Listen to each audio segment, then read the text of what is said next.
بسم اللہ الرحمن الرحیم نحمدہ ونصلی ونسلم علی حبیبہ الکریم الامین العزیز الرؤوف الرحیم اما بعد فاعوذ باللہ من الشیطان الرجیم بسم اللہ الرحمن الرحیم سبح للہ ما فی السماوات وما فی الارض وهو العزیز الحکیم صدق اللہ العظیم الصلاۃ والسلام علیک وعلی آلک واصحابک یا رسول اللہ صلی اللہ تعالی علیہ وسلم۔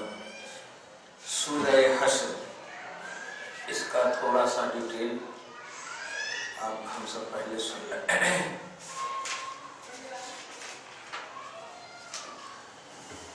سورہ حشر مدنی ہے، مدنی ہے، اور اس میں 24 آیتیں اور 3 رکوع ہیں، 24 آیتیں اور 3 رکوع ہیں۔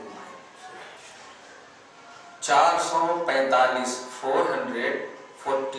کلمے ہیں، 1913 حروف ہیں، 913 حروف ہیں، یعنی اگر ہم سب پڑھیں تو انشاءاللہ 1913 حروف کے کو 10 میں اگر ضرب دیں تو اتنے ثواب ہوتے ہیں۔ اب شان نزول اس کا دیکھیے، کیوں نازل؟ یہ سورت بنی نزیر کے ہے۔ عرب کا 2 قبیلہ مشہور تھا، بنی خزرج اور بنی نزیر۔ نزیر نون ضاد یا قبیلے مشہور، عرب والے تو اسی سب میں مشہور ہے نا، قبیلے، خاندان، اقربا، قریش، یہ سب ہیں مشہور۔ تو بنی نزیر کے حق میں نازل ہوئی۔ یہ لوگ یہودی تھے، دھیان دیجیے گا۔ جب نبی کریم صلی اللہ تعالی علیہ وسلم مدینہ طیبہ رونق افروز ہوئے، یعنی پہنچے، تشریف لے گئے، تو انہوں نے حضور سے اس شرط پر صلح کی، وہ یہودی مدینہ کے لوگ، بنی نزیر کے لوگ تھے، کہ آپ کے ساتھ ہو کر کسی سے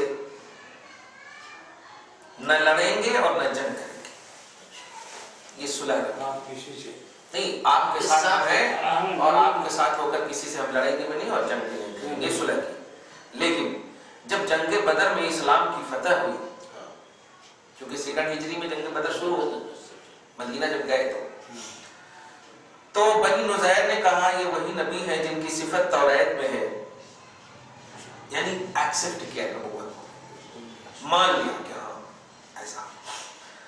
لیکن دھیان دیجیے گا، پھر جب احد میں مسلمانوں کو ظاہری شکست ہوئی، احد میں، جنگ احد میں، سیکنڈ جنگ جو ہوئی اسلام کی، احد میں جب شکست ہوئی تو یہ شک میں پڑ گئے۔ دھیان دیجیے، ایمان میں زلزلہ کیسے آتا ہے وہ دیکھیں۔ شک میں پڑ گئے اور انہوں نے سید عالم صلی اللہ علیہ وسلم اور حضور کے غلاموں کے ساتھ عداوت کا اظہار کیا، نفرت کرنے لگے۔ جنگ ہوئی تو ساتھ دینے لگے، کامیاب ہوئی تو ساتھ دینے لگے، فتح ملی تو ساتھ دینے لگے۔ ظاہری طور پر شکست ہوئی، جبکہ ہم لوگ بولتے ہیں نا ایک جملہ، غم اور خوشی دونوں میں ساتھ دینے کا نام رشتہ ہے۔ رشتہ اسی وقت اس کی مان و مریادہ سمجھی جاتی ہے جو غم میں بھی ساتھ دے اور خوشی میں بھی ساتھ دے۔ یہاں دیکھیے، جب احد میں ظاہری طور پر صحابہ کو، غلاموں کو، نیاز مندوں کو شکست ہوئی تو یہ شک میں پڑے اور انہوں نے سید عالم صلی اللہ علیہ وسلم اور حضور کے غلاموں کے ساتھ عداوت کا اظہار کیا، اور جو معاہدہ کیا تھا، معاہدہ کیا تھا نا کہ ہم آپ کے ساتھ نہ لڑیں گے نہ جنگ کریں گے، ہم آپ کے اپوزیشن لیں گے، وہ توڑ دیا، مکر گئے، دشمن بن گئے اس کو کہیں۔ اور ان کا ایک سردار کعب بن اشرف، دھیان دیجیے، کعب بن اشرف یہودی،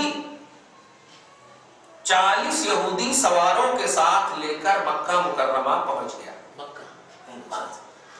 ان کا جو سردار تھا کعب بن اشرف، وعدہ توڑنے کے بعد 40 یہودی سواروں کے ساتھ مکہ پہنچا اور کعبہ معظمہ کے پردے کو تھام کر، آج بھی دیکھیے آپ، کچھ لوگ آپ کو اپنے عقیدے پر لانے کے لیے کیا کیا نہیں، اللہ کی قسم، ہم میرا محشر میں ہمارا، آپ دامن پکڑ لینا، یہ کر لینا، اس طرح کے جملے بول کے ڈرا دیتے ہیں۔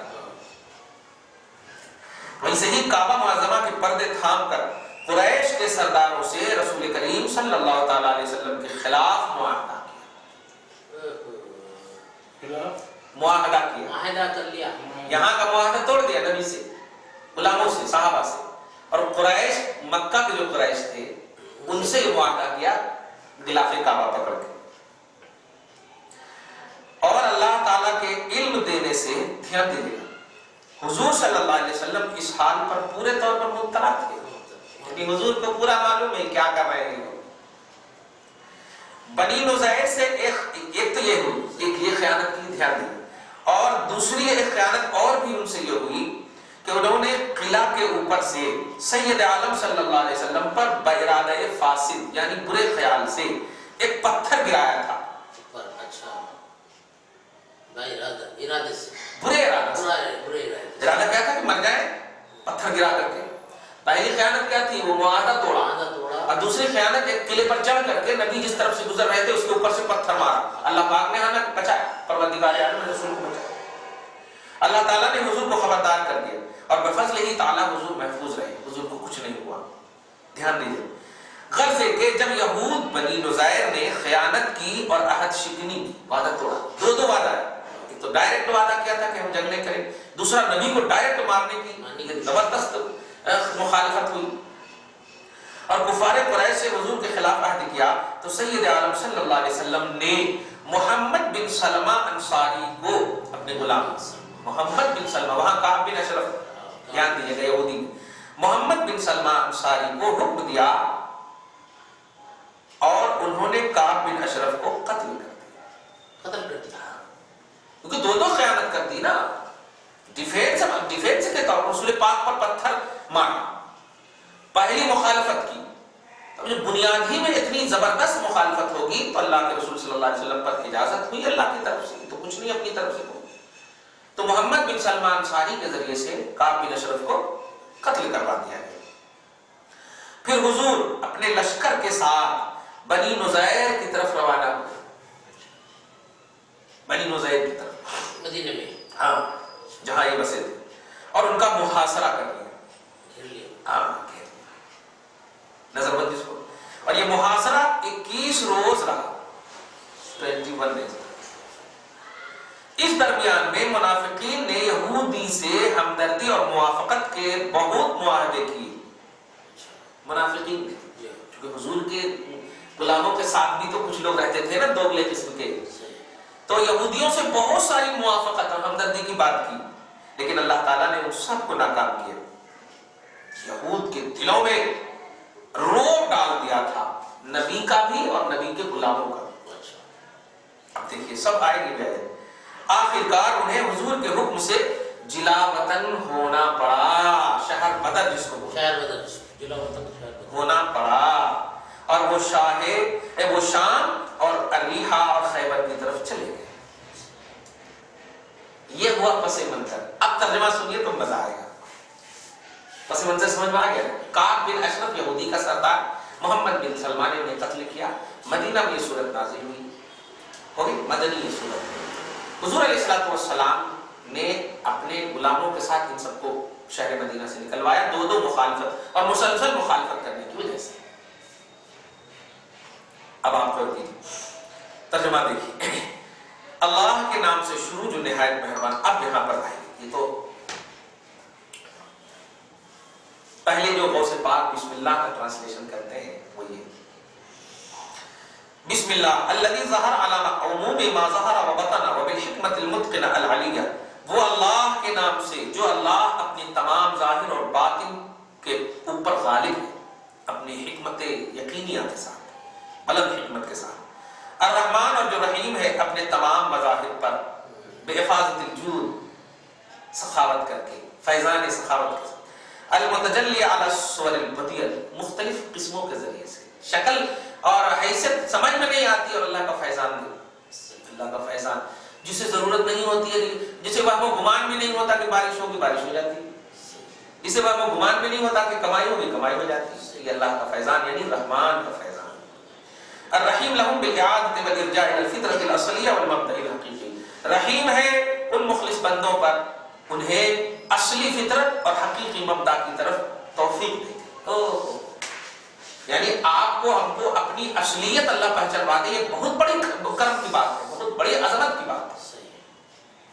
لوگ جو خدا سے غافل ہیں اس کی وجہ یہ ہے کہ خود ہی سے غافل ہیں. خود ہی جب وہ غفلت میں پڑ جاتی ہے تو خدا بھی بھول جاتا ہے لوگ. یہی اب آپ دیکھیں سبح للہ ما فی السماوات وما فی الارض. سبح, اب اس کا ترجمہ سبح کیا نام ہے, پاسٹ کا صیغہ ہے, ماضی کا صیغہ ہے, تسبیح سے نکلا ہے. سبحان اللہ کا معنی ہوتا ہے اللہ کی پاکی. سبحان اللہ مطلب اے اللہ میں تیری پاکی بیان کر رہا ہوں, اتنا کہنا چاہ رہے ہیں. اب جیسے کبھی پیٹ میں درد ہوتا, سر میں درد ہوتا, بولتے ہیں نا ماں اللہ, لفظ ایک بولتے ہیں لیکن آپ ماں بول کر کہنا چاہتے ہیں ممی ہماری مدد کرو, اللہ ہمارے اوپر کرم کر, یہ بولنا چاہ رہے ہیں. لفظ ایک ہی ہوتا ہے درد کے وقت جب. تو ایسے سبحان اللہ ایک ہے مگر اس کا معنی ہوتا ہے میں اللہ کی پاکی بیان کر رہا ہوں. للہ تو تسبیح ہے, پاکی ہے. کیا ہے دیکھیں تفسیر, اے نزہہ تنزیہا لائقا بجنابہ سبحانہ. نزہ و تنزیہ پاکی ہے جو لائق ہے جناب باری کی, ایسی پاکی جو اس کی شایان شان. میں بتا چکا ہوں کہ اللہ جھوٹ کیوں نہیں بول سکتا, اس لیے کہ یہ سبحان کے خلاف ہے. سبحان مانے ہوتا ہے اللہ پاک ہے. تو پاک کس چیز سے ہے؟ پاکی سے نہیں, ناپاکی سے. جھوٹ ناپاکی ہے, عیب, لہذا اللہ جھوٹ نہیں بول سکتا. خیر, اب اللہ کی پاکی بیان سے یہاں پر پاسٹ سے رہا ہے لیکن معنی پریزنٹ فیوچر سب کا ہے. اس کے اندر یہی سمجھنا ہے کہ قرآن میں کچھ ایسے سینٹینس ہیں جو پاسٹ سے تعلق رکھتے ہیں لیکن اس کا تعلق جو ہے فیوچر ہے, کیونکہ پاکی صرف پاسٹ کے لوگ تو بیان نہیں کیے ہیں نا, ہم بھی تو کر رہے ہیں اور ہماری آنے والی نسلیں بھی کریں گے. سمجھ رہے نا. تو سبح پاس ہونے کے باوجود اس کا ترجمہ غور سے پاک نہیں کیا. دیکھیے کہ اللہ تبارک و تعالیٰ کو اینی ٹائم پاکی بتائیں. اینی ٹائم کو تینوں زمانہ آ گیا نا, تو پاس بھی نہیں صرف نہ رہا, تینوں زمانہ اینی ٹائم پاکی. اللہ ہر چیز کا خالق ہے, ہر چیز اس کی تسبیح کر رہی ہے اپنی شان کے مطابق. پاکی ہے اللہ کو. ما فی السماوات یعنی وہ تمام ظاہر کی چیزیں یا تمام مظاہر کائنات, جو کائنات میں جتنی بھی چیزیں ہیں وہ سب اللہ کی پاکی بیان کر رہی ہیں. ما فی السماوات چاہے وہ کائنات آسمانی ہو, وما فی الارض یا کائنات ارضی ہو, سب ان کی, یہ سب اللہ پاک کی پاکی بیان کر رہے ہیں اپنی اپنی شان کے مطابق. کچھ کی پاکی اور تسبیح آپ کو ان کو سمجھ میں نہیں آتی. یہ کیا تسبیح کر رہی, لیکن جب اللہ کی چیز ہے تو تسبیح بیان کر رہے, ہمیں سمجھ میں نہیں آتی. اور ہمیں سمجھنے کی ضرورت نہیں, ہمیں عقیدہ رکھنے کی ضرورت ہے, جس کو ہم نے کہا اللہ کے حکم کے ہم تابع ہیں, حکمت کے ہم تابع نہیں. کیا حکمت اللہ نے رکھا ہے کہ ہمارے کو زبان دیا اور غیروں کو زبان نہ دیا, لیکن تسبیح سب سے لے رہا ہے, پاکی سب سے لے رہا ہے, بیان سب کر رہا ہے. تو باقی ہے اللہ پاک کو جو آسمانوں میں ہے وہ کر رہے ہیں, جو زمینوں میں ہے وہ اللہ کی پاکی بیان کر رہے ہیں. کیفا, اور کیسے نہیں کریں گے, توجہ دیجیے گا. ہوتا ہے نا کہ ارے کیا کرنا ہے یار, کیا کرنا ہے, اسی کو اللہ پاک کہہ رہے ہیں کیسے نہیں کرو گے. وَهُوَ الْعَزِيزُ الْحَكِيمُ, وہی حکمت والا ہے اور وہی عزت والا ہے. تب پاکی کس کے لیے ہوگی, وہی جب عزت والا ہے. اب عزت والا کیسا, بذاتہ المتعزز برداء العظمت والکبریاء. باپ رے باپ, عظمت اور کبریائی کی جتنی بھی چادریں ہیں وہ سب اللہ پاک کی. کبریا بڑھوتری, میں شرک کیوں ہے, میں بنا گھمنڈ, یہ شرک کیوں ہے, اس لیے کہ صرف میں اللہ کو صرف اللہ کو متکبر وہی ہے. الحکیم المتقن المدبر لاسم صالح. اچھا وہ حکیم ہے یعنی وہ اپنے بندوں کی تمام تر مصلحتوں کو یقینی طور پر پورا کرنے والا ہے. ایسا حکیم نیم حکیم خطرے جان نہیں ہے, پورے طور پر وہ اللہ پاک کے بندوں کو جو بھی جب بھی جہاں بھی جس طرح کی جو بھی ضرورت ہے پوری کرنے والا ہے. کیف شاء, جیسے وہ چاہے. ہاں یہ بات ہے کہ آپ چاہیں گے, بہت سارے ایسے ایک دم اسٹینڈرڈ بیمار ہوتے ہیں, نہیں میرے کو یہی انجیکشن دینا, ارے اللہ کو بندے ایسا نہیں ہوتا. ڈاکٹر میں ہوں, تشخیص مجھے آتی ہے, ڈائگنوسٹک میرے پاس ہے. اب آپ زبردستی کہہ رہے ہو کہ نہیں یہ تو بیمار نہیں, آپ تو ڈاکٹر ہو گئے تھے. تو اللہ جیسا چاہے گا ویسا ہم کو لینا ہے, ہم جیسا چاہیں گے ویسا اللہ تعالیٰ دے, ایسا نہیں ہمارے اوپر ڈیپینڈ نہیں. اللہ کی مشیت, وہ خالق مالک ہے, وہی حکمت والا. لہذا اللہ کی حکمت پر ڈسکس نہیں, اس کی مشیت پر چھوڑ دینا چاہیے. جو ہم کو دے رہا ہے ہم اس سے راضی ہیں. آگے ایک آیت ہو گئی دیکھیے. اب دوسری آیت جو پورا تفصیل ابھی پوری تفصیل بتاؤں.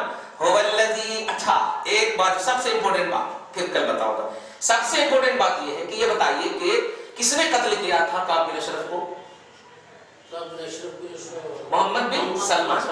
محمد بن سلمان اسلمی ہے نہیں, محمد انصاری نے, ایک انصاری محمد بن سلمان انصاری نے قتل کیا تھا. تو قتل کرنے والے یہ, اور نکالا تھا کس نے, محاصرہ کس نے کیا تھا؟ حضور اپنے غلاموں کے ساتھ گئے تھے, ان کو محاصرہ کیا 21 دن تک رہا. پھر اس کے بعد کہاں ان لوگوں کو نکالا رسول اللہ نے؟ پہلے ملک شام, عریحہ, خیبر کی طرف یہ لوگ شہر بدر ہو گئے, جلا بدر. مطلب یہ کہنے جا رہا ہوں کہ سب کون کرے, نبی کرے یا نبی کے غلام کرے, صحابہ کرے ان کے ساتھ. اللہ تو نکالا نہیں نا, اللہ تو محاصرہ نہیں کیا نا. یہی بتانے جا رہا ہوں.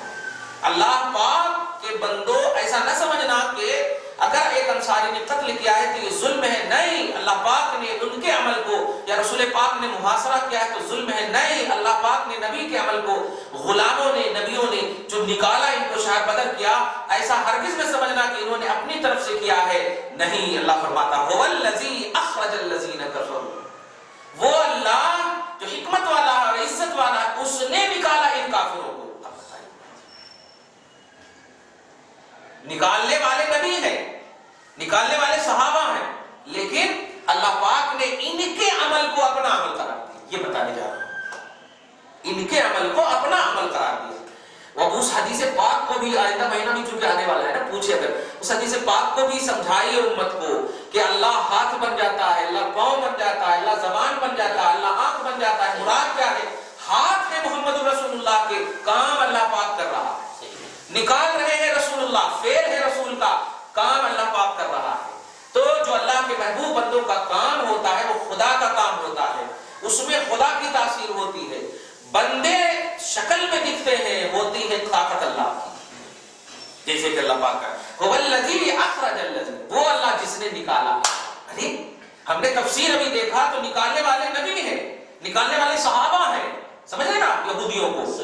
شام کی طرف, خیبر کی طرف جو شہر بدر کیے گئے, یہ نبی اور صحابہ نے ان کو شہر بدر کیا. لیکن اللہ پاک کی یہی سے ایک عقیدہ ملا کہ کوئی بھی نبی کے عمل پر یا صحابہ کے عمل پر یا بزرگوں کے عمل پر اعتراض کرنا در حقیقت خدا پر اعتراض کرنا.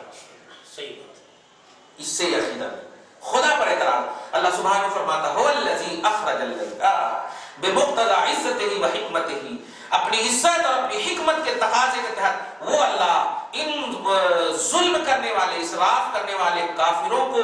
اچھا ظلم اور اسراف کیا تھا کہ اس نے اللہ اور اس کے رسول کو نہیں مانا, تو نہ ماننے کی وجہ سے کام رسول ہی سے کروایا, لیکن وہ کام اپنا کہا کہ اے خبردار مت سمجھنا کہ یہ رسول تجھے نکال رہے ہیں, یہ صحابہ تجھے نکال رہے ہیں, میرا آرڈر ہے, میں تجھے نکال رہا ہوں. واہ واہ.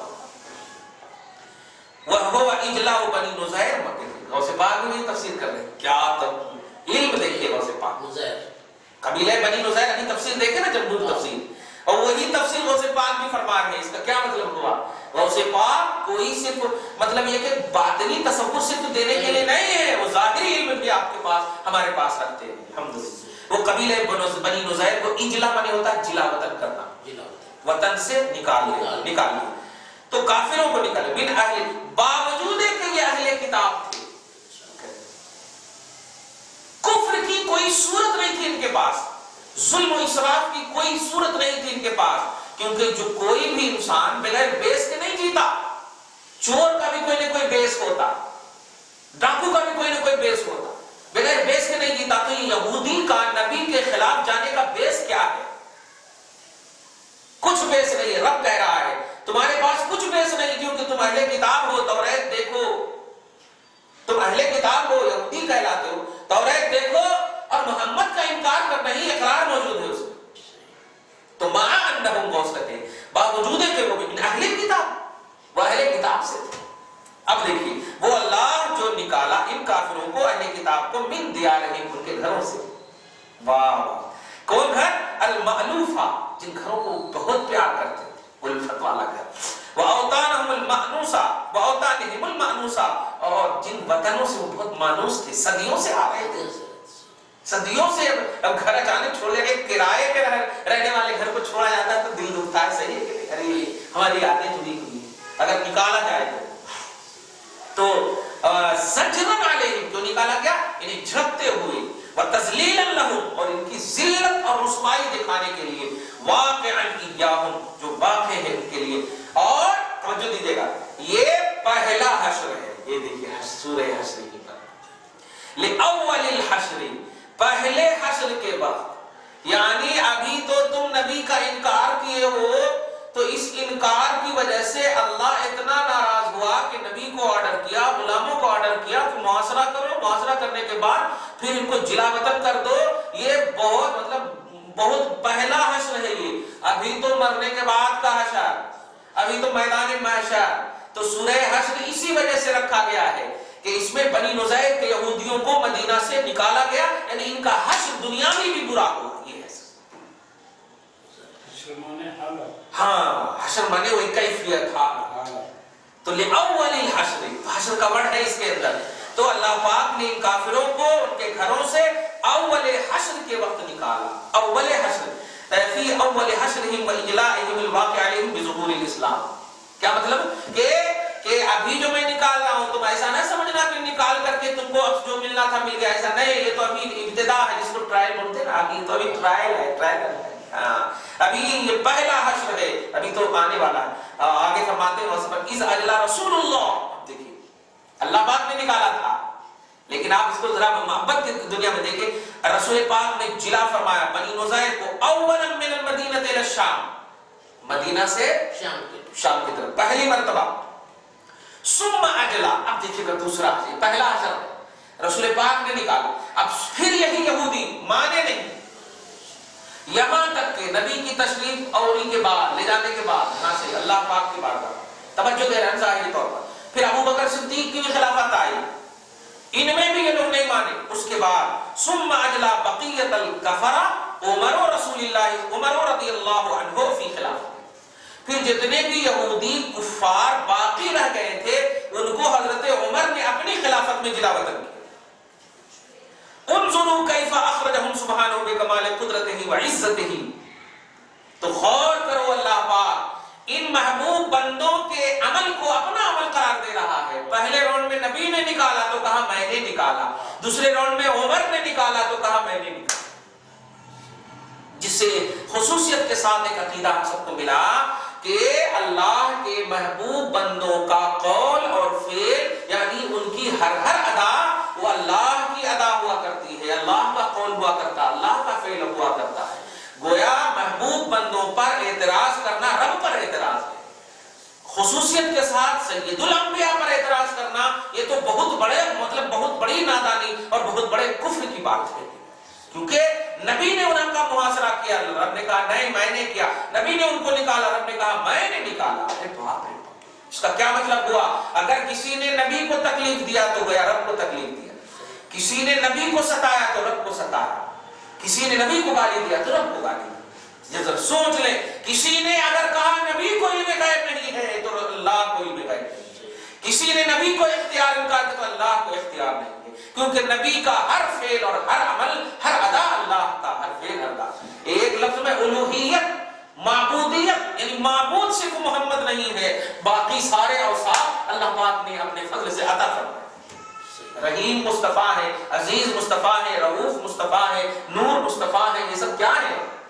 تو اللہ پاک نے اپنے اوصاف عطا کیے ہیں۔ معبود نہیں ہے محمد، عابد ہے، معبود صرف اللہ، سمجھ رہے نا؟ تو حاصل کلام یعنی آج کی گفتگو کا کہ سورہ حشر کا پس منظر یہ ہے کہ حشر جو ہے ان یہودیوں کا برا ہوا دنیا میں کہ نبی کو نہ ماننے کی وجہ سے معاہدہ۔ اچھا ایک اور بات کہ نبی کے خلاف وعدہ کر کے توڑنا یہ یہودیوں کا طریقہ، یہودیوں کا طریقہ معاہدہ کر کے توڑنا ایک، اور دوسری یہ بات کہ کعبہ کی قسم اور خلاف پکڑ کر کے بھی جھوٹی قسم کھائی جا سکتی ہے، یہ دوسری بات معلوم صحیح ہے۔ یعنی کوئی اگر قرآن اٹھا کر کے قسم کھائے اور کہے کہ نہیں میں اللہ کی قسم کھاتا ہوں تو نہیں، اس وقت تک آپ کو نہیں ماننا ہے جبکہ جیسے آپ دیکھیں نا آپ ہی کے مسئلے کو دیکھیے، میں جھوٹ بولتا ہے، میں جھوٹ بولتی کیا؟ ارے تیرے کو جھوٹ بول یا نہ بول، ہم کو ماننا نہیں ہے، ہماری اچھی ہے، بس ہم کو یقین ہے، ہمارے کو کمانڈ ہے، تو کیا کرے ہمارے کو نہیں معلوم۔ تو ایسے ہی ہے، ہر قسم کھانے والے سچے نہیں ہوں گے، ہر قرآن پڑھنے والے سچے نہیں ہوں گے، ہر کعبہ کو پکڑنے والے سچے نہیں ہو سکتے۔ دیکھا نا، کعبہ کو پکڑ کر اس نے، تو ہر کعبہ کے غلاف کو یا کعبہ کو پکڑنے والے، کعبہ کا ٹرسٹی بن جانے والے، کعبہ کی چادر یا کعبہ کے اندر گھسنے والے بھی اچھے نہیں ہو سکتے، کیونکہ نبی کے خلاف دیکھیے کعبہ کا غلاف پکڑ کر کے کہا، محمد کے خلاف معاہدہ کروایا۔ بتائیے، تو نبی کے خلاف اچھی چیز بھی یوز کی جا سکتی ہے، جیسے آج دیکھیے قرآن ہی کو یوز کر رہے ہیں لوگ، حدیثی کو یوز کر رہے ہیں کہ نبی کو علم غیب نہیں ہے، نبی کو اختیار نہیں ہے، نبی کو یہ نہیں ہے، غوث پاک نے ہمارے سر کے، ہم بھی نماز پڑھ لی تو غوث بن جاتے، ولی بن جاتے، ایسا بول رہے نہیں۔ اللہ پاک نے فرمایا ہے کہ جو نیک عمل کرے گا وہ ہمارے ہیں، یہ صاحب، تو اس طرح سے ہم بھی ہو جائیں گے، نیک عمل کریں گے تو استغفر اللہ۔ تو کہنا یہ ہے کہ نہیں، قرآن اور حدیث کو پڑھنے والے اور قرآن اور حدیث کو ماننے والے میں بڑا فرق ہے۔ ایسے ہی کعبہ کو ماننے والے اور کعبہ کو رکھنے والوں میں فرق ہے۔ کعب بن اشرف کعبہ کا غلاف رکھا تھا، اس کو پاور تھا، یہودیاں کفار کی حکومت تھی، وہاں پر ان کو چلا گیا۔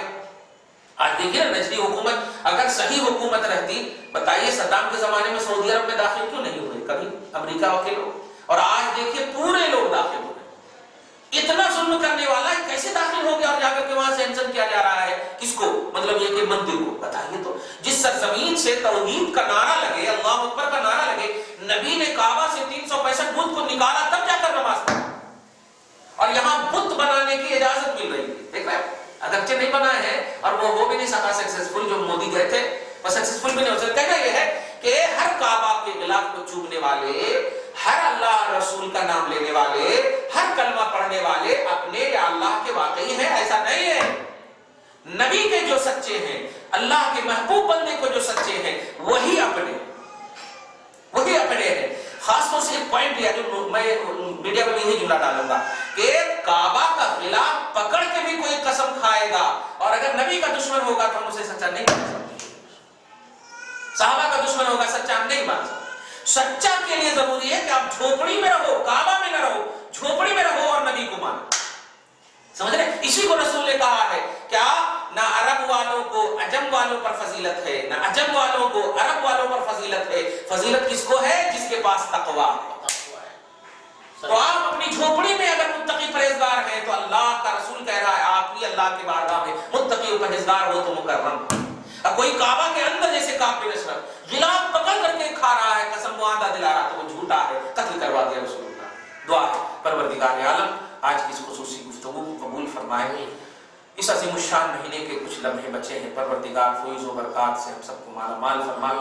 آنے والے نبی کے عظیم الشان مہینے جن کی مقدس کلمات اور جن کی مقدس تفسیروں سے ہم سب فیض یاب ہو رہے ہیں، مولا سلطان الاولیاء کے وسیلے سے ہم سب کو دن دنیا رات چوگنی ترقی عطا فرما، جو پریشانیاں ہیں دور فرما، جو مشکلیں ہیں آسان فرما، جو آرزویں ہیں پوری فرما، ہم سب کے بڑوں کو بخش دے، ہم سب کے چھوٹوں کو صحت و کامیابی عطا فرما۔ وصلی اللہ تعالی علی خیر خلقہ محمد وآلہ واصحابہ اجمعین برحمتک یا ارحم الراحمین۔